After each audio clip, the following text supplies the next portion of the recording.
Learning is most effective when we have an appropriate blend of interactions in a course.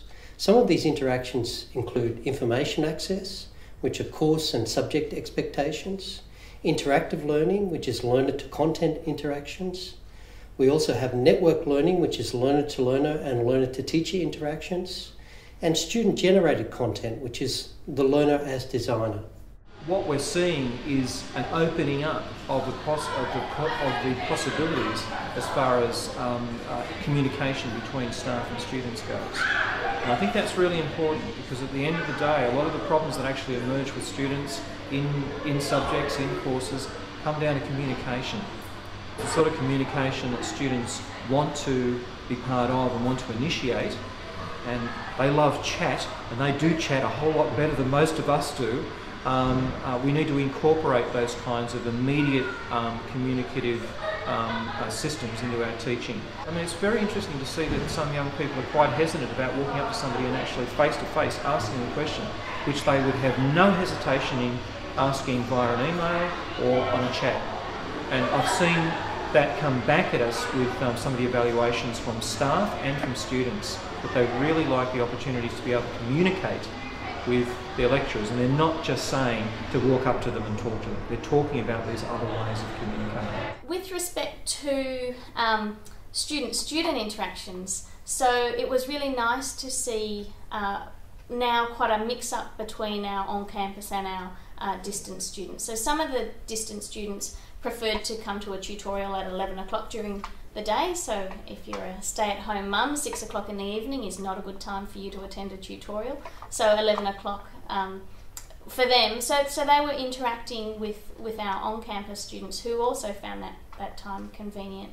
And the interaction between the learner and the resource, they really did engage with the resource, and it was really nice to see, particularly because I see the on-campus students, to see them all talking with each other, going, what do you think this week's case study is? So they really did interact with the resource and with each other. The enhancement of emotional intelligence is a critical aspect of effective policing, and so we've taken a renewed approach in police education to fostering, I guess, the development of that. There is a lot of argument to say that perhaps the most potent and powerful way of developing emotional intelligence is to provide opportunities for learning experiences where there is a lot of interaction with, I guess, other learners, but then very shortly after to require some reflection, some critical reflection on those activities, and to propose or to identify what's gone on, to provide some detail and to extrapolate on that, but then importantly to propose what they would do as a result and what they would do differently next time.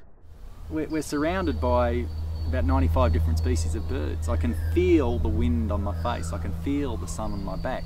There's a very strong sensual element to teaching and engaging, and we can spend a whole lot of, from a cynical point of view, we spend a whole lot of time air conditioning and heating rooms and comfortable chairs and all this. Well, we're sitting on old logs and it's quite comfortable and really nice and quite relaxed.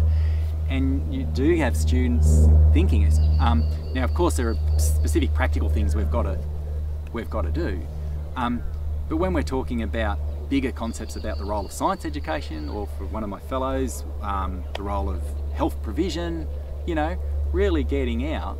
And if you look around us now, you think we're 100 miles away from anything, and we're less than 500 metres from the main teaching area. So it's that big change in mood that can be initiated by a change of environment in a natural environment. If you examine your course from the perspective of interactions, you may need to consider a number of questions. These may include: what strategies are used in your course for nurturing learning communities, both online and offline? What different kinds of interactions are enabled, and how is social presence established? Are there opportunities for your on and off-campus students to interact and perhaps collaborate with each other? How do you encourage students to be able to design, develop and share content to enhance the learning and teaching process?